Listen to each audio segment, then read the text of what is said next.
మానవ జన్మ పరమార్థం ఏమిటి? తను తాను తెలుసుకోవడమే మానవ జన్మ పరమార్థం.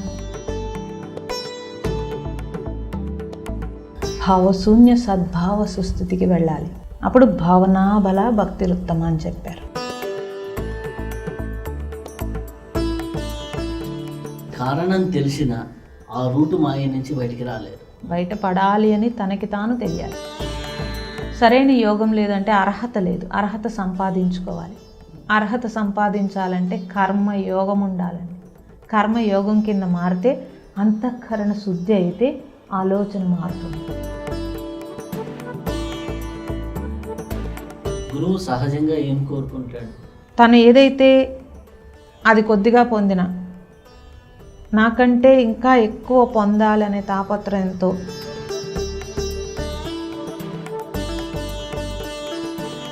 ప్రకృతి లా ఏంటంటే నువ్వేమి ఇచ్చేవో అది రిటర్న్ తీసుకుంటావు. ప్రేక్షకులందరికీ నమస్కారం. మనతో శ్రీమతి ప్రభావతమ్మ గారు ఉన్నారు. వారు ప్రణవధ్యాన ఆశ్రమం కాకినాడ. వారు ఎన్నో ఆధ్యాత్మిక విషయాల్ని, ఎన్నో ఆధ్యాత్మిక అన్వేషణ సాగించి ఎంతోమంది జీవితాలను ఉద్ధరిస్తున్నారు. వారితో మరొక్కసారి సజ్జన సాంగత్యం చేసే భాగ్యం కలిగింది. నమస్తే అమ్మ. నమస్తే రవిశాస్త్రి గారు. ప్రేక్షకులందరికీ నా హృదయపూర్వక నమస్కారం. మానవ జన్మ పరమార్థం ఏమిటి? తను తాను తెలుసుకోవడమే మానవ జన్మ పరమార్థం. తను తాను తెలుసుకోవాలంటే ఏం చేయాలి? తనలోకి తాను ప్రవేశించడం. తనలోకి తాను ప్రవేశించాలంటే ఎలా ప్రవేశించాలి? తను తప్ప ఇతరం ఏదైనా సరే అన్యము కాబట్టి, అంటే తనలోకి తాను ప్రవేశించడం అంటే ధ్యానంలోనే అది కుదురుతుంది. మిగతా అన్నింటిలో భావశూన్య సద్భావ సుస్థితికి వెళ్ళాలి. అప్పుడు భావనా బల భక్తిరుత్తమ అని చెప్పారు. ధ్యానంలో మనస్సును ఒక్కటే మనం అబ్జర్వ్ చేస్తాం కాబట్టి ఆ మనస్సు ఎటు వెళుతుందో దాన్ని చూసి అక్కడ మనం అటు ప్రయాణం చెయ్యకుండా ఏకత్వము, ఏకాగ్రతతో మనలోకి మనం ప్రవేశించడం అంటే మనస్సుతో కాదండి. మీరు అది హృదయము స్పాట్ పెట్టుకుంటారో ఏం పెట్టుకుంటారో అక్కడనే మనస్సు కంట్రోల్ కాదు, అది మనస్సు లయం అవ్వడము అనేది మనం చేయగలిగితే కనుక నెమ్మదిగా అంతర్ముఖత్వం అంటే బాహ్యం నుంచి లోపలికి రావడం అని అంటే బాహ్య విషయాలని వదలడం. బాహ్య విషయాల్ని స్లోగా తగ్గించుకుంటూ ఆంతర విషయం వైపుకి ప్రయాణం చేస్తూ ఆ జ్ఞానం, దానికి సంబంధించిన జ్ఞానాన్ని అది మీరు సత్సంగంలో కానీ మంచి మంచి గ్రంథాల్లో కానీ మహాత్ముల దగ్గర కానీ తెలుసుకుంటూ అటువైపుకి మదనం అంటాం. అటువైపుకి మదనం చేసినప్పుడు ఆటోమేటిక్గా మీరు ప్రయాణం బాగుంటుందండి. బాహ్య ఉదాహరణ కావాలంటే, ఒక పెరుగు కావాలంటే పాలుని కాచి మీరు తోడు పెట్టినప్పుడు ఏం చేస్తారు? కొంత సమయం దానికి ఇస్తారు. ఇంతకాలము దాన్ని కదపకుండా ఉంచుతారు. కదపకుండా ఉంచినప్పుడు అదే మీరు మధ్య మధ్యలో కదిపి అస్తమాను తోడుకుందా లేదా అని చూస్తే ఏమవుతుంది? అసలు పెరుగు తోడుకోదు.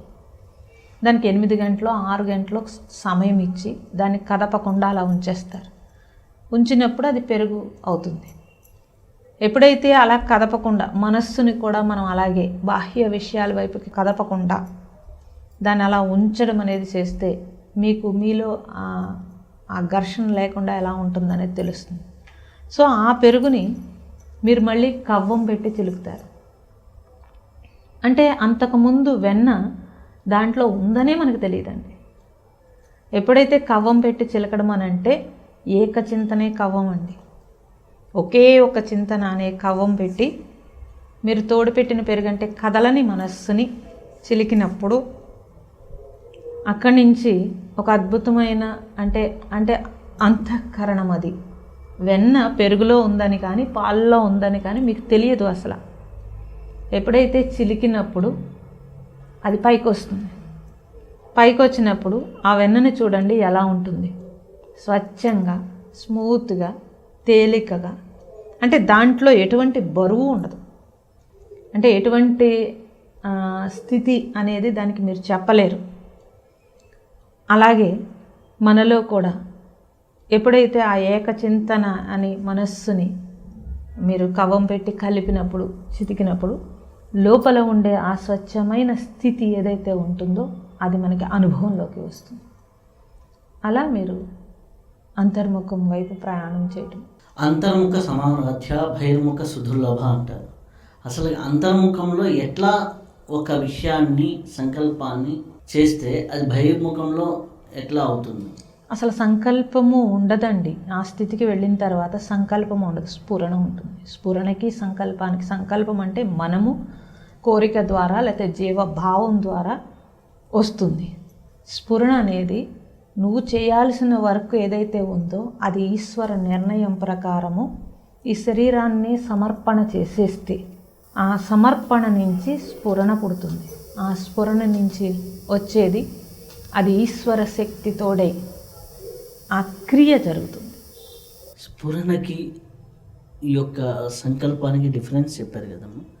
ఈ స్ఫురణ గురువుల ద్వారా అందుతుందా, మన ప్రకృతి ద్వారా అందుతుందా? వారి వారి కార్యము అంటే ఆ శరీరముతో లేకపోతే ఆ ఉపాధితో ఏ కార్యాలు జరగాల్సి ఉన్నవో ఆయా కార్యాలకి అనుగుణంగా ఈశ్వర శక్తి గురు రూపంలో అయితే గురు రూపము కాకపోతే ప్రకృతి రూపంలో తప్పనిసరిగా ఆయా కార్యాన్ని బట్టే తెలుస్తుంది. సో ఆయా కార్యాన్ని బట్టి వాళ్ళు అంటే కార్యకారణాల వల్ల ఉపాధి వస్తుంది. ఆ కార్యకారణాల్లో కర్మ ఉందా లేకపోతే కర్మ యోగం ఉందా అనేది వాళ్ళ జన్మాంతర అర్హతను బట్టి ఉంటుందండి. అది మీరు నేను చెప్పలేము. సో వాళ్ళ సాధన ముందుకు వెళ్ళి అంటే ఈశ్వరుని చేరుకునే స్థితికి దగ్గరికి వచ్చే కొలది కర్మయోగమే ఉంటుంది. ఆ కర్మయోగము కింద మారడం కాదు, కర్మయోగమే అంటే లోక కళ్యాణార్థం ఉన్నప్పుడు అది ఈ శరీరమే ఈ ఉపాధియే ఈశ్వరుడైనప్పుడు లోపల ఆంతరమంతా ఈశ్వరుడే కదండి.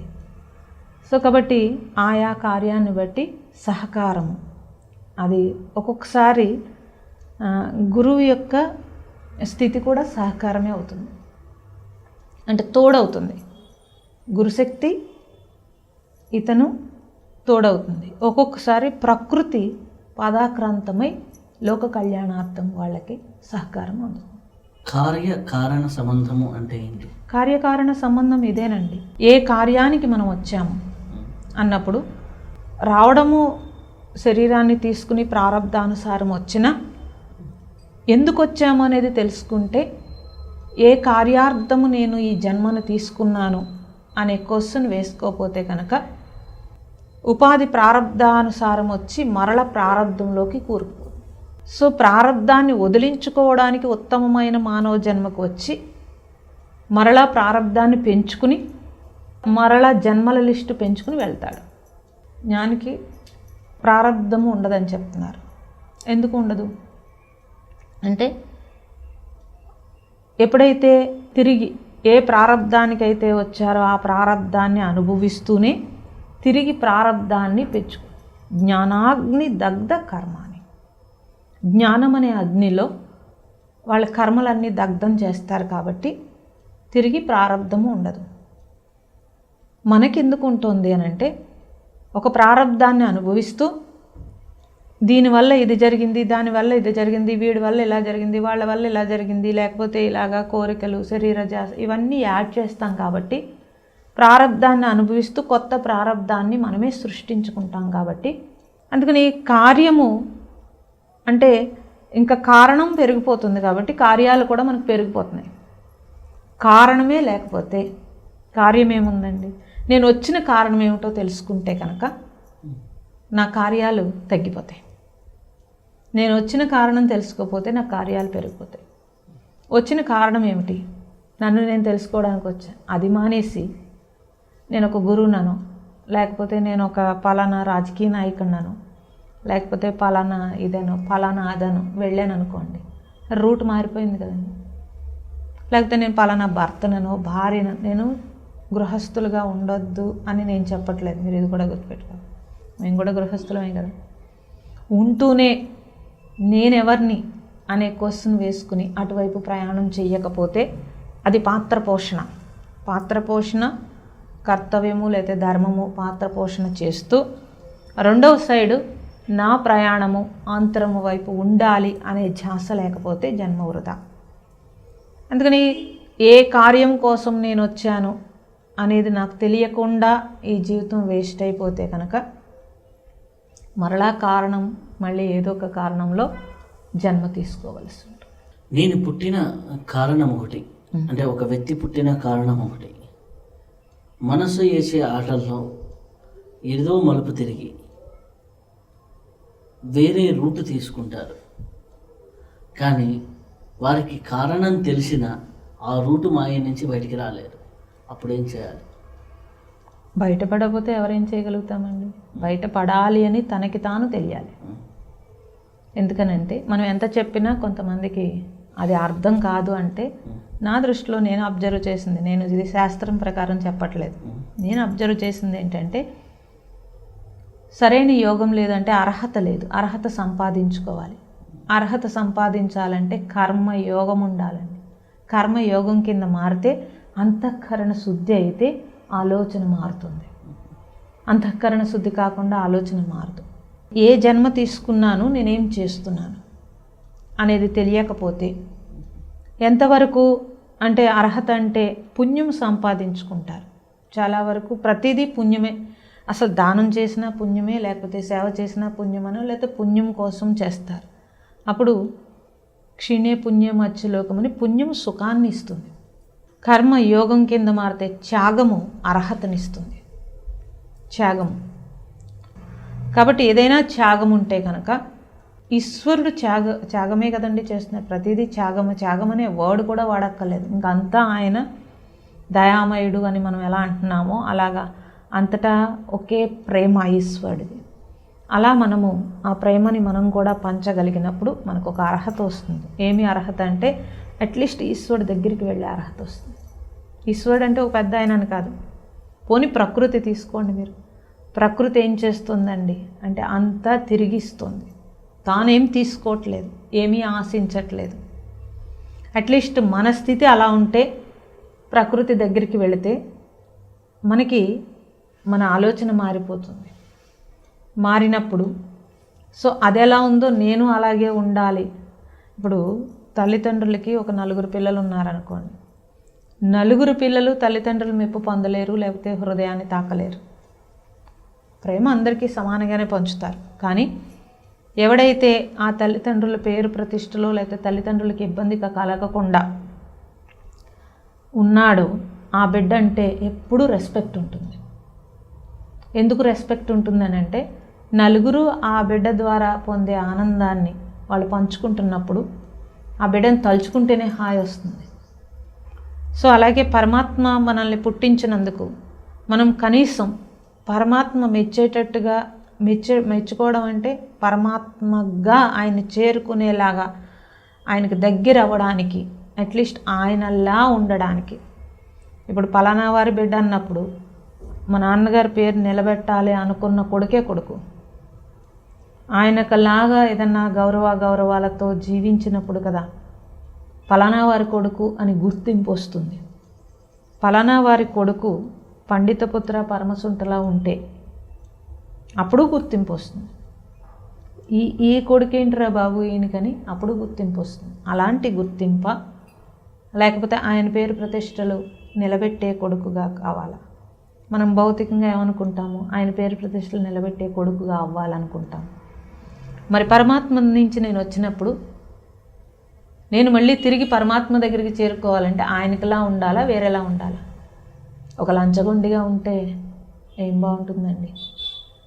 వెళ్ళి దండం పెడతాను, కానీ భగవంతుడు రిసీవ్ చేసుకోవాలి కదా. నన్ను రిసీవ్ చేసుకునేలా ఉంటే అప్పుడు మీ ప్రయాణం బాగుంటుంది. అయితే స్ఫురణకి ఆలోచనకి తేడా ఏంటి? చాలా తేడా ఉందండి. ఆలోచన మనం చేస్తున్నాం, జీవుడు చేస్తున్నాడు. స్ఫురణ జీవుడు చేయట్లేదు కదా. అంటే ఆ మనస్సు లేని స్థితి, లేకపోతే మనస్సు శాంతించిన స్థితిలో ఉద్భవించిన దాన్ని స్ఫురణ అన్నారు. లేకపోతే మనస్సు శుద్ధమైన స్థితిలో ఉన్నప్పుడు ఉద్భవించిన దాన్ని స్ఫురణ అన్నారు. అంటే మీరు అన్నట్టు స్ఫురించింది అని. ఇప్పుడు మీరు ఇంకొక ఉదాహరణ చెప్తాను. మీరు ఎక్కడో తాళాలు పెట్టి మర్చిపోయారు, చాలా కంగారు పడి ఇల్లంతా వెతికేశారు. ఇప్పుడు మీరు ఏం చేస్తారు? ఎప్పుడో బయటికి వెళ్ళినప్పుడు లేకపోతే పడుకున్నప్పుడు ఎప్పుడో సడన్గా అన్నీ డ్రాప్ చేసేసి అసలు తాళాల మీద దృష్టి లేని సమయంలో టక్మని గుర్తుకొస్తుంది. అంటే మనస్సును అసలు దాని మీద ఫోకస్ పెట్టలేదు. అసలు మీరు పెట్టినంతసేపు మీరు గాబరా పడ్డారు, వెతికారు, కానీ దొరకలేదు. ఒక్కొక్కసారి దొరికేస్తుంది. కానీ ఒక్కొక్కసారి 2 రోజులు పోయిన తర్వాత, 3 రోజులు పోయిన తర్వాత, అది మర్చిపోయిన తర్వాత సడన్గా మనకి గుర్తుకొస్తుంది. గుర్తుకు రావడం మీన్స్ స్ఫురణ వస్తుంది, పిక్చర్తో సహా వస్తుంది. సో అంటే అప్పుడు మనస్సుతో కాదు, అది పక్కకి వెళ్ళిపోయింది. అయితే అప్పుడెప్పుడో పెట్టిన దృష్టి ఇప్పుడు ఎందుకు వచ్చింది అని అంటే, అప్పుడు మీరు ఇంకా హాయిగా ఉన్నారు, ఏమీ లేని స్థితిలో ఉన్నారు, అప్పుడు వస్తుంది. దాన్ని స్ఫురణ అన్నారు. బాహ్యంగా చూస్తే మహాత్ముల స్ఫురణ అది కాదండి, ఈశ్వరుడు ఇస్తాడు. గురువు సహజంగా ఏం కోరుకుంటాడు? నిజమైన గురువు ఆత్మవైపు ప్రయాణం చేయించటము, తాను ఏది అనుభవించాడో ఆ అనుభవించినది ఇతరులకి బోధించటము జరుగుతుందండి. అమ్మ తాను తినదు, కానీ ముందు తన ఆకలి కంటే ఇతర ఆకలి తెలుస్తుంది. తెలిసి తను ఎంత శ్రమ అని అనుకోదు. ముందు వండి లేకపోతే వాళ్ళకి ఏ అవసరాలు ఉన్నావో అవన్నీ ఎలా చూడగలుగుతోంది అని అంటే ఆ ప్రేమ. అలాగే గురువు తన సుఖం కానీ, తన సౌఖ్యం కానీ, తన శాంతి కానీ, తన సాధన కానీ ఏమీ పట్టించుకోడండి. తను ఏదైతే అది కొద్దిగా పొందినా నాకంటే ఇంకా ఎక్కువ పొందాలనే తాపత్రయంతో అవతల వాళ్ళకి అంటే శిష్యులకి కానీ తన దగ్గరికి వచ్చిన వాళ్ళకి కానీ అందించినప్పుడు, అందుకే గురు రుణం మనం తీర్చుకోలేమండి. ఎప్పుడైతే అలా అందిస్తారో ఆ గురువు యొక్క శక్తి, ఆ శక్తే మనం తీసుకుంటున్నాం. ఆ శక్తి జ్ఞానం రూపంగా తీసుకుంటారా లేకపోతే సాధన రూపంగా ఎలా తీసుకున్నా సరే అది గురుశక్తి మనం తీసుకుంటున్నాం. కాబట్టి ఆయన హృదయాన్ని తాకాలి అని అంటే ఆయన ఏమి కోరుకుంటున్నారు అన్నప్పుడు తనకంటే ఉన్నతంగా తయారు చేయాలని కోరుకుంటారు. అది మనం అర్థం చేసుకుంటే, అంటే అక్కడ ప్రేమ మనం పొందాలంటే ఇక్కడ ప్రేమ ఉండాలండి. అక్కడ ప్రేమను మనం పొందాలంటే ఇక్కడ ప్రేమ లేకపోతే అసలు ఆ ప్రేమ అర్థం కాదు, ఫస్ట్ అర్థం కాదు. మనలో ఆ ప్రేమ ఉంటే అది గురువు పట్లే కాదు, మామూలుగా ప్రేమ ఉన్నా లేదా గురువు పట్ల ప్రేమ ఉన్నా అర్థమవుతుంది. ఎప్పుడైతే అర్థమవుతుందో మనకి అసలు దుఃఖం వచ్చేస్తుంది. అంటే ఇంతటి ప్రేమ ప్రపంచంలో ఎవరు మనకి ఇవ్వలేదు అని మనకు అర్థమవుతుంది. అది తల్లి తప్ప ఇంకెవరు ఇవ్వలేరు. తండ్రి ఇస్తాడు, తండ్రి బాధ్యతగా అన్నీ ఇస్తాడు, కానీ తల్లి ఇంకేమీ ఆశించదు. అలాగే గురువు కూడా జ్ఞానంతో జన్మరాహిత్యానికి ఎదగాలి అనుకుంటాడు. కాబట్టి అటువంటి ప్రేమని మనం ఏం కోరుకుంటున్నామండి? గురువు దగ్గరికి వెళ్తే డబ్బులు బాగా వస్తాయా, గురువు దగ్గరికి వెళ్తే కోరికలు తీరుతాయా, గురువు దగ్గరికి వెళ్తే మా పిల్లకి పెళ్ళి అవుతుందా, గురువు దగ్గరికి వెళ్తే నాకు ఉద్యోగం వస్తుందా, నేను ఇల్లు కట్టుకుంటానా, లేకపోతే నా జాతకం బాగుంటుందా, ఇన్ని ఆశిస్తే ఇంకా ఏం చెప్పగలుగుతామండి? ఇన్ని ఆశించి వెళ్తాడు కాబట్టి అది లభ్యం కాకపోతే గురువుని మర్చేస్తాడు. సాధకుడైతే కనుక గురువు దగ్గరికి అలా వెళ్ళడండి. సాధకుడు కేవలం సాధనే కావాలనుకుంటాడు, దాని నుంచి అసలు ఆశించడు. ఆశీర్వాదం అసలు ఆశించడు. ఆశీర్వాదానికి కోరికకి కనెక్షన్ ఉంది కాబట్టి ఆ కోరిక తీరితే అది ఆశీర్వాదం, కోరిక తీరకపోతే అది ఆశీర్వాదం కాదు. కానీ ఆశీస్సులంటే ఏది ఆశించకుండా ఇచ్చేది, ఏది ఆశించకుండా ఇచ్చేది ఒక్క దైవశక్తి తప్పించి ఇంకేముంది చెప్పండి? గురువు దగ్గర నుంచి మనకు వచ్చేది అది దైవశక్తి, ఇంకంతకంటే ఏముంది. అంటే దైవానికి ప్రతిరూపము, దైవానికి ఒక రూపం ఇస్తే అది గురువు అంటాను నేను. దైవానికి ఒక రూపం ఇస్తే, మీరు ఒక రూపం ఇస్తే ఆ రూపము గురువు.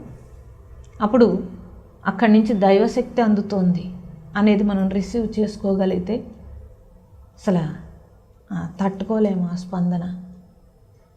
అసలు ఫస్ట్ శిష్యుడు అనేవాడికి ప్రథమ లక్షణము గురువు నుంచి ఏమీ ఆశించకుండా శరణాగతి పొందితేనే అర్థమవుతుంది, లేదంటే అసలు అర్థం కాదండి. కాబట్టి మనం ఫస్ట్ సరెండర్ అవడము, శరణాగతి, ఆ యాక్సెప్టెన్సీ వస్తే తప్పించి అసలు గురువే అర్థం కాడు. ముందు అర్థం కానప్పుడు శిష్యుడు ఎలా అవుతాడు? అసలు గురువు అర్థం కానప్పుడు శిష్యుడు ఎలా అవుతాడు? నేను శిష్యుడిని అనుకుంటే సరిపోదండి, నాకు శిష్యుడు లక్షణాలు ఉన్నాయా లేదా. చాలాసార్లు మా వాళ్ళు అడుగుతారు, శిష్యుడు లక్షణాలు చెప్పండి అని. ఇప్పుడు బోల్డ్ సార్లు చెప్పాను. ఎంతమంది శిష్యుడు లక్షణాలు తీసుకుంటారు? నేనేమనుకుంటానంటే ఈ జన్మకి శిష్యుడు అవలేవు నువ్వు. అసలు శిష్యుల లక్షణాలు ఏ విధంగా ఉన్నాయి? లక్షణాలు చెప్పేసాను కదా. ఇప్పుడు ఒక గురువు హృదయాన్ని తాకాలని అంటే శిష్యుడికి ప్రేమ ఉండాలి, ఆ గురువు పట్ల పూజ్యభావం, అంటే భగవంతుడు గురు రూపంలో వచ్చాడు అనేంత శరణాగతి ఉండాలి. సరెండర్ అంటారు దాన్ని. సరెండర్ అవ్వాలి, పూర్ణ శరణాగతి ఉండాలి. ఎన్ని సంవత్సరాలైనా వేచి చూసే సహనం ఉండాలి, శాంతం ఉండాలి. గురువే స్పందించి నీకు ఇదిగో ఇది నేను నేర్పుతాను, లేకపోతే నీకు ఇది చేస్తా అనేంత స్థితికి మనం ఎదగాలి. ఆయన పిలిచి మనల్కి ఇవ్వాలి. అంతేగాని మనం ఇంకా అడిగి షంటి ఏది తీసుకోకూడదండి. అటువంటి స్థితిలో అటువంటి లక్షణాలు ఇంకా చాలా ఉంటాయి. గురువు హృదయాన్ని తాకినప్పుడు గురువు శిష్యుడు వేరు కాని మమేకం రావాలి అంటే శిష్యుడి సాధన ఏ విధంగా ఉండాలి? శిష్యుడి సాధన శరణాగతి అండి, ఇంకేమీ లేదు. సాధన అంటే ప్రత్యేకంగా ఏమీ లేదండి. అలా అని నామరూపాలను ఆరాధించమని నేను అనట్లేదు. గురువుగారు నామరూపాలు అంటే మరి బాధ గురువు, బోధ గురువులు ఉన్నారు. సో ఈ బాధ గురువుల్ని నేను చెప్పినట్టుగా మీరు ఆరాధించి ఇబ్బంది పడమని నేను చెప్పట్లేదు. నేను చెప్పేది మీరు దేనికోసం వెళుతున్నారు, ఫస్ట్ ఇది తెలుసుకోవాల్సిన విషయం. ఒక గురువు దగ్గరికి మనం దేనికోసం వెళుతున్నాము, నీకేం కావాలి తెలుసుకోవాలి. నాకు కోరికలే కావాలి అని అంటే అంతటితో ఆ గురు శిష్య సంబంధం కట్టు. ఈయన ఏదో పట్టుకెళ్ళి ఆయనకి ఇస్తాడు, ఆయన ఏదో ఇస్తాడు, ఈయన తెచ్చుకుంటాడు. దాన్ని గురు శిష్య సంబంధం అనరండి. సాధనలో జన్మరాహిత్యానికి వెళ్ళేటప్పుడు గురువు దగ్గర గురించి నేను చెప్తున్నాను కాబట్టి దానికి తప్పనిసరిగా ఆ ప్రేమని రిసీవ్ చేసుకోవడానికి ముందు శిష్యుడికి ప్రేమ ఉండాలి. ఆ కనెక్షను, ఆ హాయి అంటే దాన్ని మాటలతో చెప్పలేము, వర్ణించలేము. దాన్ని సంతోషమని, హాయ్ అని కూడా అనలేము. ఒక ధైర్యం ఉంటుందండి, ఒక ధీరత్వం ఉంటుంది. ఎలాంటి ధీరత్వం అంటే నా ఏదైనా సరే నేను సరెండర్ అయిపోయాను కాబట్టి నా గురువు చూసుకుంటాడు. మధ్యలో నేను రాదండి, ఇంకా ఇద్దరు ఒక్కటే అయిపోతారు. స్ఫురణ మాత్రము నాకు ఆ ధైర్యం ఉంటుంది. అటువంటి శరణాగతి, అటువంటి హాయి, అటువంటి స్థితి ఒక గురు శిష్యుల సంబంధంలోనే ఉంటుందండి. తల్లి పిల్లల మధ్యలో ఏమైపోతుందని అంటే ప్రేమ ఉంటుంది కానీ ఒక భయం ఉంటుంది. ఏంటంటే ఏ బాధనైనా షేర్ చేసుకోవడానికి మళ్ళీ తల్లి బాధపడుతుందేమో, లేకపోతే బిడ్డ బాధపడుతుందేమో, ఇలా వచ్చేస్తుంది రిలేషన్.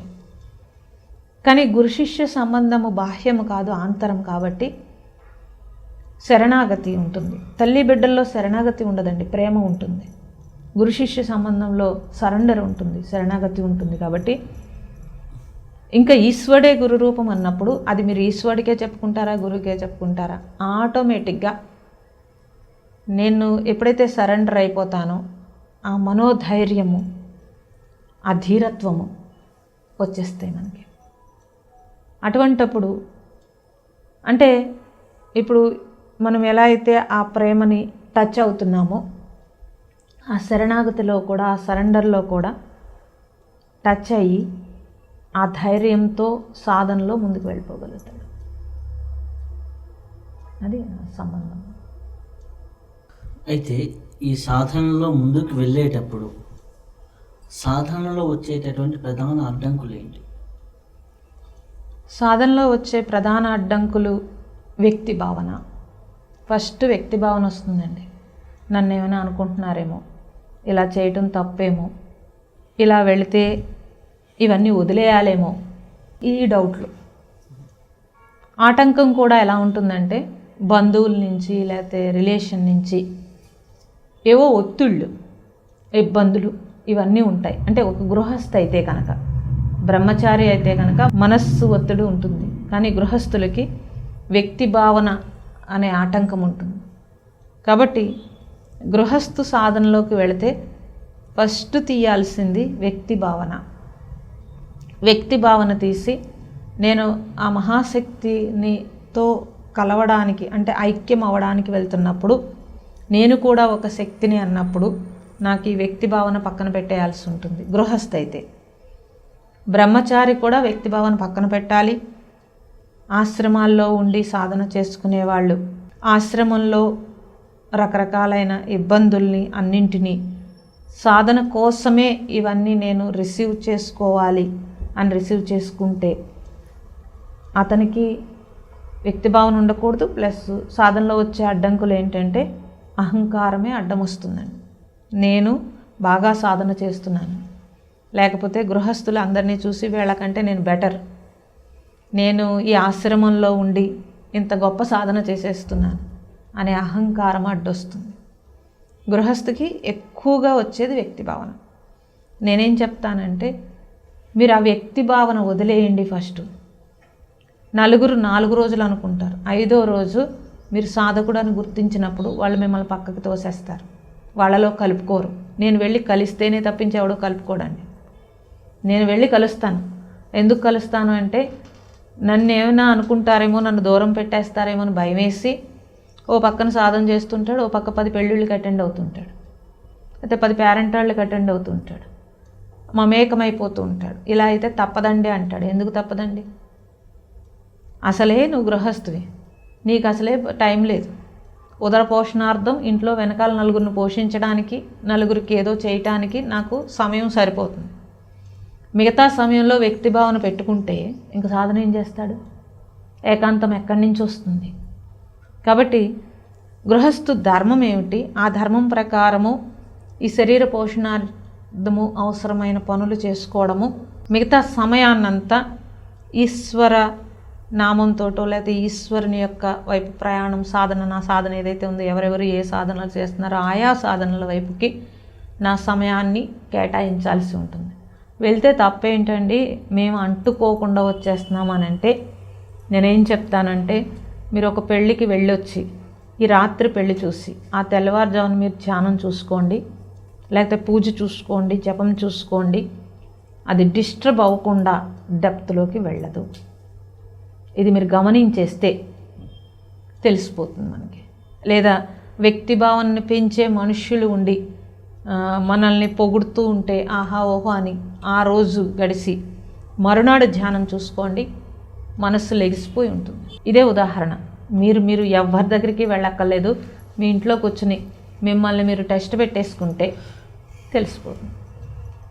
అయితే మనం ఒక పెళ్ళిళ్ళకి వెళ్ళినప్పుడు కానీ, ఒక చోటుకి వెళ్ళినప్పుడు కానీ ఎనర్జీ ఫ్లక్చువేషన్స్ అని జరుగుతుంటాయి. మీరు అన్నట్లు సాధనలో వచ్చే ఫ్లక్చువేషన్, అలాగే ఎనర్జీలో కూడా ఫ్లక్చువేషన్ జరుగుతుంటాయి. ఇది బ్యాలెన్స్ అవ్వాలంటే ఏం చేయాలి? వెళ్ళకుండా ఉంటే మంచిదండి. ఇంకా బ్యాలెన్స్ ఏమీ లేదు. వెళ్ళకుండా ఉండడం మంచిది. వెళ్ళకపోతే మాకు కుదరదు అని మీరంటే సాధనలో నేను ఇంత ముందుకు వెళ్ళిపోవాలని కోరిక తగ్గించేసుకోవడం మంచిది. రెండూ కావాలి మనుషులకి. ఒక పక్క భగవంతుడు ఈ గుప్పట్లో ఉండాలి, ఒక పక్క సంసారం అంటే జీవభావం గట్టిగా, వ్యక్తిభావం ఈ గుప్పట్లో ఉండాలి. ఈ రెండు బ్యాలెన్స్ ఎలా అవుతాయండి? నీకు ఇది కావాలా ఇది కావాలా అంటే ఇది ఎప్పుడైనా వస్తుంది. ఎన్నో జన్మల నుంచి దీంతోటే ఉన్నావు, ఇది రాదండి. దైవం అనేది అంత ఈజీగా రాదు, ఈ ఉత్తమమైన జన్మలోనే వస్తుంది. ఇప్పుడు దీన్ని విడిచిపెట్టే అంటే మేము ఎలా బతకాలని అడుగుతారు. బ్రతకడానికి అరే ప్రాణులన్నీ బ్రతుకుతున్నాయి, మనం బ్రతకడానికి ఏముందండి? ఎన్ని ప్రాణులు బ్రతుకుతున్నాయి? అవన్నీ డబ్బుతో బతుకుతున్నాయా, వ్యక్తి భావన బోర్డులతోటి బతుకుతున్నాయా? దైవాన్ని అంటే ఇప్పుడు ఈ ప్రపంచమంతా ఒక అంగడండి. ఈ అంగట్లో దైవం అన్నీ అమర్చి ఉంచాడు. నాకేం కావాలో నేను ఆ అంగట్లోకి వెళ్ళాలి. అది మానేసి నేను ఎటో పోతానంటే ఎవరు ఏం చెప్పలేరు. కాబట్టి మనిషి ఆ వైబ్రేషన్స్ తేడా వస్తున్నాయి అన్నప్పుడు వాటిని కొంచెం దూరం పెడితే ఈజీ సాధన. అది మానేసి నాకు రెండు కావాలనంటే వర్కౌట్ అవ్వదండి. ఏదైనా చూడండి, ఈ ఊరిని వదిలితే నేను ఏ ఊరు వెళ్ళాలనుకుంటున్నానో ఆ ఊరు వెళ్తున్నాను, ఆ ఊరు వదిలితే మళ్ళీ ఎక్కడికి రావాలనుకుంటున్నానో అక్కడికి వస్తున్నాను. అలాగే నేను ఏదైనా ఒకటి వదలకుండా ఇంకోటి తెచ్చుకోలేదు. తల్లిదండ్రులను వదిలితే భార్యను భర్తను తెచ్చుకున్నాను. వాళ్ళ సుఖాలు సంతోషాలు అన్నీ పక్కన పెడితే బిడ్డల ఎదుగుదల చూశాను. ఒకటి వదిలితేనే రెండవది నేను ఈ గుమస్తా నుంచి ఆఫీసర్ అవ్వాలి కాదండి, గుమస్తా పోస్ట్ పట్టుకుంటాను, అలాగా నన్ను ఆఫీసర్ చేస్తారా అంటే అది రిజైన్ చేయకుండా ఆఫీసర్ పోస్ట్ ఇస్తున్నారా మీకు? ఇవ్వట్లేదు కదండి. సో చిన్న లాజిక్ కదా, చిన్న జ్ఞానం ఇది, దీనికి పెద్దగా ఆలోచించాల్సిన అవసరం కూడా లేదు. కాబట్టి ఇది వదిలి ఇంకో స్టెప్కి నేను వెళ్తున్నప్పుడు, అనంతమైన దివ్యశక్తి వైపుకి వెళ్తున్నప్పుడు ఈ అల్పమైన నాకు ఎందుకండి? అసలు ఈ చిన్న జ్ఞానం మనిషికి ఉంటే ఇంత దుఃఖము, ఇంత భయము, ఇంత బెంగ, ఇంత అనారోగ్యం కూడా రాదు. ఇవేమి రావు, హ్యాపీగా ఉండగలుగుతాడు. అయితే ఈ వదలటం, పట్టుకోవటం, ఒక్కొక్కటి వదలాలి అంటే మనం ఏం చేయాలి? ఒక్కొక్కటి వదలలేరండి. అసలు ఒక్కొక్కటి వదలడం అంటే చాలా కష్టం, ఈ జన్మకి సరిపోదు. అది రూట్ మార్చి ఆ మనస్సుని ఏకత్వం వైపు తీసుకురావడానికి మీరు అందుకే ధ్యానంలో ఎక్కడో చోట ఒక స్పాట్కి మనస్సుని ఏకాగ్రత తీసుకొచ్చినప్పుడు మనకి తెలియకుండానే రాలిపోతాయి. దోసపండు ముగ్గినప్పుడు ఆటోమేటిక్గా కింద పడిపోతుంది అని అంటే ఆ తొడిమ ఆటోమేటిక్గా వదిలేస్తుందండి. అంటే ఆ విచ్చుకున్నప్పుడు దాని బలం అక్కడ అలాగే వదిలేస్తుంది. అలాగే మనం కూడా ఈ రూట్ మార్చి సాధన వైపుకు వెళుతున్నప్పుడు మనకు తెలియదు ఏది ఎప్పుడు వదిలేమో. అరే అంతకుముందు సంఘటనల్లో నేను ఇలా బిహేవ్ చేశాను, అదే సంఘటన ఇప్పుడు వచ్చినప్పుడు సాధనలో వచ్చినప్పుడు నేను ఎంత కూల్గా ఉన్నానో నాకే అర్థమవుతుంది. ఎప్పుడు వదిలేనో తెలియదు, ఎప్పుడు పోయిందో తెలియదు. అలా నా సాధన నేను అందుకే శ్రీకృష్ణుడు ఫలితాన్ని ఆశించకుండా పని చేయమని చెప్పాడు. అప్పుడు ఆ పని నిన్ను అర్హత వైపుకి తీసుకువెళ్ళిపోతుంది. నేను ఇది పట్టుకుని ఇది వదలాలి అని అంటే మనస్సును తొక్కి పెట్టడం అవుతుందండి. అది మళ్ళీ అవకాశం వచ్చినప్పుడు స్ప్రింగ్లా లెగుస్తుంది, ఆటోమేటిక్గా రాలిపోవాలి. ఎలా రాలిపోతాయి అంటే సరైన సాధన చేస్తున్నప్పుడు, నువ్వు ఏకాగ్రతతో కరెక్ట్గా ఉన్నప్పుడు తెలియకుండానే అవి ఎలాగా ధ్యానంలో సమస్థితి వచ్చేస్తుంది. అంతర ప్రయాణం అవుతున్నప్పుడు ఈ బాహ్యం ఆటోమేటిక్గా వదిలేస్తాడు. సో దాంట్లో ఒకటి అంటే చాలా కష్టం. యోగ సాధకుడికి ఉండాల్సిన అర్హతలు ఏంటి? యోగం అంటే కలయికండి. మీరు దేంతో కలవాలనుకుంటున్నారు అంటే చాలామంది ఇంద్రియ నిగ్రహము యోగం చేస్తారు. కానీ అసలు యోగము అంటే కలయిక. ఫస్ట్ నేను తేల్చుకోవాల్సింది దైవంతో కలయిక అన్నప్పుడు. ఇప్పుడు దైవంతో కలయిక అన్నప్పుడు, ఆ యోగం కలయిక అన్నప్పుడు అది నేను తెలుసుకుని అటువైపు నేను ప్రయాణం చేస్తున్నప్పుడు ఉండాల్సిన లక్షణాలు అంటే నేను దైవం వైపుకు వెళుతున్నాను కాబట్టి దైవీ లక్షణాలు. భగవద్గీతలో శ్రీకృష్ణుడు ఆసురీ లక్షణాలు, దైవీ లక్షణాలు చెప్తాడండి. ఆ రెండు చెప్పి గుణాతీత స్థితి చెప్తాడు. కాబట్టి ఆ దైవ లక్షణాలని నేను అలవర్చుకుంటే, ఆ దైవీ లక్షణాలు నేను తెలుసుకుని అటువైపు ప్రయాణం చేస్తున్నాను కాబట్టి, యోగం కలయిక అన్నారు కాబట్టి ఎవరితో కలుస్తున్నారు మీరు? దైవంతోటే యోగం అయితే మీది. దైవీ లక్షణాలని అలవర్చుకోవాలి, అలవర్చుకుంటూ ప్రయాణం చేయాలి. లేదండి ఇంద్రియ నిగ్రహమే నా యోగం అంటే ఇంద్రియాలని నిగ్రహించటమే యోగము. బోల్డ్ రకాల యోగాలు వచ్చేసినవండి. దేన్ని యోగం అనాలో దేన్ని యోగం అనకూడదో మనకు తెలియదు. కాబట్టి యోగము అంటే ఈశ్వరుడితో కలయికే యోగం నా దృష్టిలో. అయితే అప్పుడు దైవీ లక్షణాలు భగవంతుడు ఏం చేస్తున్నాడు, మనం ఏం చేస్తున్నాం. సో ఈశ్వరీయ లక్షణాలని నేను అలవర్చుకుంటే సరిపోతుంది. అదే నిజమైన యోగం. అయితే ఇక్కడ యోగం వైపు వెళ్తూ ఉన్నాం, మన చుట్టూ వారు అందరూ ఉంటారు, చిన్న చిన్న తప్పులు ఉంటాయి. వీటిని ఎలా యాక్సెప్టెన్స్లోకి తీసుకొని ముందుకు వెళ్ళాలి? లా ఆఫ్ యాక్సెప్టెన్స్ని ఎలా పెంపొందించాలి? లా అంటే ప్రకృతి లా ఒకటి ఉందండి. ప్రకృతి లా ఏంటంటే నువ్వేమి ఇచ్చేవో అది రిటర్న్ తీసుకుంటావు. నేచర్ లా ఏంటంటే మనం ఏది ఇస్తామో అది రిటర్న్ తీసుకుంటామని. ఇది నేచర్ లా. అప్పుడు నువ్వేమి ఇస్తున్నావో జాగ్రత్తగా ఉండాల్సి ఉండింది. కుటుంబంతో ఉన్నప్పుడు కుటుంబానికి నువ్వేం పంచితే రిటర్న్ అది తీసుకుంటావు. నేను కుటుంబానికి ప్రేమ పంచాను, అవతల వాళ్ళు నాకు ప్రేమ పంచలేదు, అది క్యాలిక్యులేషన్ బుద్ధి. ప్రేమ అంటే ఏమిటండి? త్యాగము. సో ప్రేమ ఆశించదు, ప్రేమ ఏది కోరుకోదు. అందుకే భగవద్గీతలో శ్రీకృష్ణుడు భక్తి అంటే తల్లి ప్రేమ లాంటి ప్రేమ. తల్లి ప్రేమ ఏంటండి? ఇంకేమీ ఆశించదు. కాబట్టి తల్లి ప్రేమ లాంటి ప్రేమను నాకు ఇమ్మన్నాడు. అప్పుడు నన్నే చేరుకుంటావు అని చెప్పాడు. కాబట్టి కుటుంబంలో రకరకాల ఘర్షణలు ఉంటవి, రకరకాల మనుష్యులు ఉంటారు, లేకపోతే మానవీయ సంబంధాల్లో ఎన్నో రకాల గుణాలు ఉంటవి. ఫస్ట్ నేను కుటుంబాన్ని యాక్సెప్ట్ చేయాలి, అంగీకరించాలి. సో నిర్ణయాలు తీసేసి, పెత్తనాలు తీసేసి, ఒకళ్ళ మీద ఒకళ్ళ అజమాయిషి తీసేసి ప్రేమే ఉంటే ఆ కుటుంబంలో ఎటువంటి ఘర్షణ ఉండదు. ఒకవేళ ఉన్నా కూడా నేను యాక్సెప్ట్ చేసేస్తాను. కాబట్టి ఎందుకు యాక్సెప్ట్ చేయడం అంటే నేను సాధన చేయాలనుకుంటున్నాను, వాళ్ళు చేయాలనుకోవట్లేదు. మీరు ఇది బాగా గుర్తుపెట్టుకోవాలి. సాధకులకే నేను చెప్తున్నాను. సాధన చేయాలనుకున్న వాళ్ళు చేయాలనుకుంటున్నారు, అవతల వాళ్ళు కాదు. ఇప్పుడు అవతల వాళ్ళు బాగుంటే నేను సాధన చేస్తానంటే దాన్ని ఏం సాధన అంటారండి? ఎలాంటి పరిస్థితులున్నా, ఎలాంటి ఇబ్బందులున్నా, నేను ఇప్పుడు చదువుకుంటున్నారు, ఎలాంటి పరిస్థితులున్నా చదువుకుంటున్నారా లేదా? సో అనారోగ్యం వచ్చింది, ఎలాంటి పరిస్థితుల్లో అయినా వెళ్ళి హాస్పిటల్లో కూర్చుని మందు వేసుకుని ముందు అనారోగ్యం తగ్గించుకుంటున్నారా, తగ్గించుకోవట్లేదు? పిల్లల్ని చదివించాలనుకుంటున్నారు, లేకపోతే పిల్లల్ని అభివృద్ధి చేయాలనుకుంటున్నారు, ఎలాంటి పరిస్థితుల్లోనే అభివృద్ధి చేస్తున్నారు. ఇల్లు కట్టుకోవాలనుకుంటున్నారు, తల తాకట్టు పెట్టి ఇల్లు కట్టుకుంటారు. మరి సాధన దగ్గరికి వచ్చేటప్పటికి పరిస్థితులన్నీ అనుకూలంగా ఉంటే నేను సాధన చేస్తానంటే ఏమిటండి ఉపయోగం? అలా ఎలా కుదురుతుంది? అదే రామకృష్ణుడు చెప్తాడు, సముద్రంలో అలలు తగ్గిన, నదిలో అలలు లేకపోతే సముద్రంలో అలలు తగ్గిన తర్వాత నువ్వు స్నానం చేసినట్టు ఉంటుంది.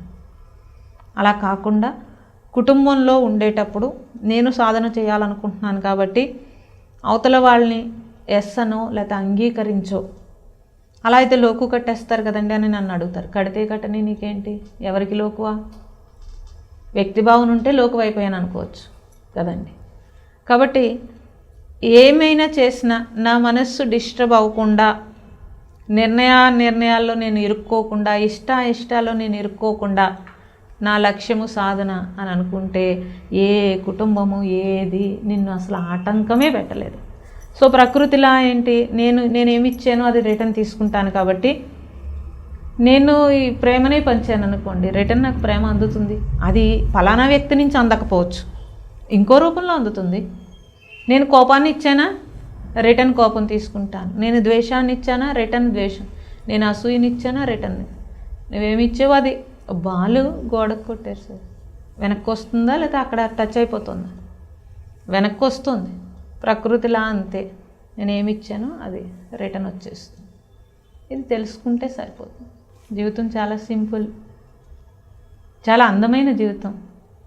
అది జీవితం వేరు, ఆధ్యాత్మికం వేరు అనుకుంటే చాలా కష్టపడాల్సి ఉంటుంది. ఈ జీవితమే ఆధ్యాత్మికం అనుకుంటే చాలా సులువుగా వెళ్ళిపోతుంది. అది డబ్బు ఉందా, డబ్బు లేదా, గౌరవాలు ఏమి ఉండవండి. అవి వస్తాయి, వాటితో మనకు సంబంధం లేదు. కాబట్టి అవన్నీ అలా వచ్చి వెళ్ళిపోతూ ఉంటాయి. మనం మాత్రం స్థిరంగా ఉంటాం. స్థితప్రజ్ఞ లక్షణాలు అది. స్థితప్రజ్ఞుడు ఏ విషయానికి చలించాడు అంటారు? ఏ విషయానికి చలించడండి. స్థితప్రజ్ఞుడు అంటేనే అసలు ఏ విషయానికి చలించని వాడని అర్థం. ఇంక మళ్ళీ కొత్తగా ఎలా చలిస్తారు? స్థితప్రజ్ఞ అనేది మనకి అలవడాలంటే మనం ఏం చేయాలి? ఇది చెప్పాం కదా ఇప్పుడు, ముందు క్వశ్చన్ అదేనండి, దానికి ఆన్సర్ కూడా అదే. నిర్ణయాలు లేకుండా, ఇష్టాలు లేకుండా నీ లక్ష్యం వైపే నువ్వు ప్రయాణం చేస్తున్నప్పుడు ఆటోమేటిక్గా స్థితప్రజ్ఞ లక్షణాలు వచ్చేస్తాయి. దానికి మళ్ళీ ప్రత్యేకంగా సాధన చేయక్కర్లేదు. మంచం కూడా ఒకటి పట్టుకుంటే 3 వచ్చినట్టుగా నువ్వు సాధన అనే మెట్టెక్కేస్తే ఇన్ని రకాలు ఏమి ఉండవండి.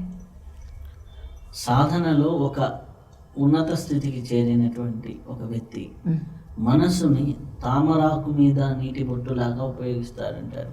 అది ఎంతవరకు నిజం, అది ఎలా సాధ్యం? సాధ్యమేనండి. ఎందుకంటే మనోభావాలన్నీ కూడా పక్కకు వెళ్ళిపోతాయి కాబట్టి, ఆ ఉద్వేగం ఉండదు కాబట్టి, భావోద్వేగాలు అన్నీ సాధనలో తగ్గిపోతూ ఉంటాయి. తగ్గిపోయినప్పుడు ఎప్పుడైతే స్థితప్రజ్ఞ లక్షణాలు వచ్చినప్పుడు జస్ట్ పని చేస్తారు. చూసే వాళ్ళకి వీళ్ళు కూడా మనతోటే ఉన్నారు కదా అని అనిపిస్తుంది. కానీ ఒక పని సాధకుడు కానివాడికి మీరు ఇచ్చి చూసినప్పుడు సాధకుడు ఆ పని చేసేసి యథాస్థితిలోకి వచ్చేస్తాడు. అంటే ఆ పని తాలూకా ప్రభావము తన మీద, అది మంచా చెడా లేకపోతే అది బాగుందా బాగాలేదా ఇవన్నీ ఉండవండి. అదే సాధకుడు కానివాడికి నేను చేశానని వస్తుంది. ముందు నా పని ద్వారా నేను గౌరవాలు పొందాలని వస్తుంది, లేదా పని నుంచి ఏదో ఆశించటం వస్తుంది. ఆ పని తాలూకా ప్రభావం ఆలోచనలు కూడా వస్తాయి. ఈ రెండింటి తేడా మనం గుర్తించలేము. ఎందుకంటే ఇద్దరు ఒకే పని చేశారు కాబట్టి ఇద్దరు ఒక్కటి కింద కనిపిస్తారు. మీరు జ్ఞానిని చూస్తే తెలుస్తుంది. జ్ఞాని మనతో కలిసిపోయి అన్ని పనులు చేస్తాడు, కానీ లోపల సుఖంగా ఉంటాడు. కానీ మనం అటువంటి జ్ఞాని కూడా తిరిగి నేను పలానా గురువుగారు లేకపోతే పలానా దగ్గర ప్రథమ శిష్యుని అని మనకు అహంకారం వస్తుంది. సో ఇటువంటివన్నీ కూడా గమనిస్తే తెలిసిపోతుంది, లేదా మనకు తెలియకపోయినా వాళ్ళ స్థితిలో వాళ్ళకి తెలుస్తుంది. తామరాకు మీద నీటి బొట్టులా ఉండడం అని అంటే దేని నుంచి ఏది కూడా మనల్ని అంటకుండా వర్తమానము ఈ క్షణంలో ఈ వర్క్ అయిపోయిందా నేను మళ్ళీ బ్యాక్ వచ్చేస్తానండి. మళ్ళీ అలా అని కళ్ళు మూసుకునే కూర్చోరు. ఆ స్థితి వచ్చిన తర్వాత ఇంకా కళ్ళు మూసుకుని కూర్చునేది ఏమి ఉండదండి. క్రియ ఉంటుంది, క్రియేషన్ ఉంటుంది, ఈశ్వరుడు ఆ ఉపాధిని ఉపయోగించుకోవడం ఉంటుంది, జరుగుతూ ఉంటుంది. అంటకుండా హాయిగా ఉండగలుగుతుంది. అది మీరు అనుకున్నట్టు చాలా సామాన్యంగా సింపుల్గా ఉంటుంది. అదేదో తాంత్రిక విద్యలాగా మహత్తులు ఏమి ఉండవు. చాలా సహజంగా ఉంటుంది. సహజంగా పనులు చేయగలుగుతారు, అంతే సహజంగా సమాధిలోకి వెళ్ళిపోగలుగుతారు. ఆ రెండు అప్పటికప్పుడు. దాన్ని రామకృష్ణుడు ఉదాహరణ. అప్పుడే సత్సంగం చెప్పేవారు. ఎవరు వచ్చారు ఎవరు రాలేదు ఆయన పట్టించుకునేవారు కాదు. సత్సంగం చెప్పేవారు, అప్పుడే అమ్మవారికి పూజ చేసేవారు, అప్పుడే ధ్యానంలోకి వెళ్ళిపోయారు, అప్పుడే ఏదన్నా అది వింటే అలా నుంచున్నట్టే సమాధిలోకి వెళ్ళిపోయేవారు. సో అంత సహజంగా ఉంటుంది. ఈ సహజంగా ఉండి సహజ యోగంలోకి వెళ్తూ ఉంటారన్నారు కదా, చాలామంది హఠయోగము ఆసనాలు ఇవన్నీ వేసి చేస్తూ ఉంటారు కదా. ఈ సహజంగా వెళ్ళేది సులభం అంటారా, హఠంతో వెళ్ళేది? సహజంగా వెళ్ళేదే సులభం అండి. హఠంతో వెళ్ళేది చాలా శ్రమ పడాల్సి ఉంటుంది. వారి గురువులు వారి మానసిక పరిస్థితి, వారు ఎంచుకున్న నిర్ణయాలు ఏవో ఉంటవి, దాని ప్రకారం వెళ్తారు. సహజంగా అంటే భగవాన్ రమణ మహర్షి చెప్పింది ఏంటంటే సహజ స్థితిలో సాధన చాలా సింపుల్. అంటే ఇప్పుడు ఒక్కొక్క ఇంద్రియాన్ని నిగ్రహించి ఆ తర్వాత ఎప్పుడో మనస్సుని నిగ్రహించి బుద్ధిని నిగ్రహించి ఇదంతా చాలా కష్టం కదండి. అలా కాకుండా జ్ఞానంతో నేను ఎవరినో తెలుసుకుని విచారణ చేసి నా మనస్సుని నేను చూసుకుని, అద్దంలో చూసుకున్నట్టు చూసుకోవచ్చు మన మనస్సుని. నేను నా క్రియలు, నా భావాలు, భావజాలాలు ఇవన్నీ నేను చూసుకున్నప్పుడు, నేను ఎలా ఉన్నానో నాకు తెలుస్తున్నప్పుడు దాన్ని నేను నా జ్ఞానంతో విడగొట్టుకోవడం చాలా ఈజీ అవుతుంది తప్పించి. అంటే అలానే హఠయోగులు తప్పని నేను చెప్పట్లేదు. అటువంటి నాలెడ్జ్ నాకు లేదు కాబట్టి నేను దాని గురించి పెద్దగా చెప్పలేను. అటువంటి మహాత్ముల్ని చూశాను, కానీ ఎంత చూసినా నా రూట్ అటు వెళ్ళలేదు కాబట్టి దాని గురించి మనం పెద్దగా వివరించలేము.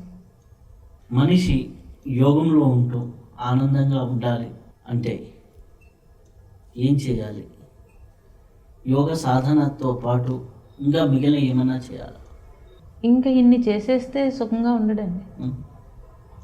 ఏకత్వము ఏకాంతం అంటున్నప్పుడు తను ఏ పాత్రలో ఉన్నాడో ఆ పాత్రని ధర్మంగా ఆచరిస్తూ తన లక్ష్యం ఏమిటో తెలుసుకుని ఆ యోగానికి వెళ్ళిపోతే సుఖంగా ఉంటాడు. అంతేగాని ఏ యోగం చేస్తే బాగుంటుంది, ఎంత సులువుగా నేను వెళ్తాను అనుకున్నాడంటేనే చాలా కష్టపడిపోతాడు. ఇందులో ఇంకా ఇంత సులువుగా వెళ్ళాలంటే అక్కడ తమస్సు వచ్చేసిందని అర్థం. సులువేం లేదండి. అసలు దాన్ని సులువు సుఖము మమ్మల్ని అడుగుతూ ఉంటారు. ధ్యానంలో ఈజీగా వెళ్ళే మార్గం చెప్పండి. ఇంక ఈజీ అని నువ్వు వచ్చావు అంటే నేను చాలా కష్టపడుతున్నాను అని అర్థం. ఇంకేం సాధించేస్తారండి?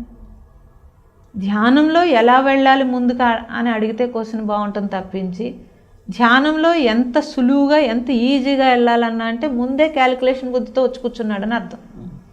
వాడేం సాధకుడు అవుతాడంటారు? ఏదైనా ఒక ఆటంకం వస్తే సాధన ఆగిపోతుంది. అలా కాదండి. ఒక లక్ష్యం ఎలా ఉండాలంటే, లక్ష్యం ఈశ్వరారాధన, లక్ష్యం ఈశ్వరుని చేరుకోవడం అన్నప్పుడు ఏ యోగాలు చేస్తే నేను సులువుగా వెళ్తాను ముందుకు వెళ్తానంటే అన్ని యోగాలు అన్వేషించడానికే సగం టైం సరిపోతుంది. ఆ యోగం ఈ యోగం పక్కన పెట్టేసి నేను సరెండర్ అయిపోతే అందుకే చెప్పాను, గురు రూపంలో ఈశ్వరుడు ఎదురొచ్చి చేయి పట్టుకుని నడిపిస్తాడని చెప్పి. మరి మీరు అలా నడిపిస్తాడా అని మీరు క్వశ్చన్ మార్క్ చేస్తే నేనేం చేయలేను. నువ్వు అడుగే ముందు నడిపిస్తాడని నేను చెప్తాను. నడిపించకపోతే నడిపించకపోతే ఏమవుతుందండి? ఎంతో కొంత నడిచావు కదా, అక్కడి నుంచి నీకే తెలుస్తుంది అంటాను. లేకపోతే కాబట్టి మీరు ఆ క్యాలిక్యులేషన్ బుద్ధి ఇందులో పెడితే కుదరదండి. అసలు ఏ క్యాలిక్యులేషను లేకుండా నువ్వు ఈశ్వరుడే నాకు కావాలి అనుకుని వస్తామా? ఈజీగా సుఖంగా సులువుగా కంఫర్ట్గా సాధన కావాలనుకుంటామా చెప్పండి. మరి అలా అయితే హఠం చేసి హఠయోగులందరూ ఎంత కష్టపడుతూ మరి సాధన చేస్తున్నారు, ఎందుకు చేస్తున్నారంటారు? సో పోనీ అలా నువ్వు వెళ్ళలేకపోవచ్చు, అట్లీస్ట్ మన నాలెడ్జ్, ఈ చిన్న నాలెడ్జ్లో అయినా సరే మరి దైవము ఎంత కష్టపడుతుంది, నువ్వు పిలిచినప్పుడల్లా వస్తున్నాడే అంటే ఎంత ఎలర్ట్గా ఉన్నాడంటారు. మరి మనం దైవం దగ్గరికి వెళ్ళేటప్పుడు మనం ఈ సుఖాలు మానేసి ఇది కావాలి అది కావాలనుకోకుండా ఎరుకతో ఎలర్ట్గా ఎంత బాగా సాధన చేయాలి అనేది ఉండాలి. థ్యాంక్ యూ అమ్మ. చాలా చాలా అద్భుతమైన విషయాలను పంచుకున్నారు. చాలా అద్భుతమైన విషయాలను తెలియజేసినందుకు చాలా కృతజ్ఞతలు. మీకు కూడా ధన్యవాదాలండి. చాలా సంతోషం. ప్రేక్షకులందరికీ నమస్కారం. ఇప్పటి వరకు అనేక విషయాలు తెలుసుకున్నాం. మరొక భాగంలో కలుసుకుందాం. అంతవరకు సెలవు. నమస్కారం.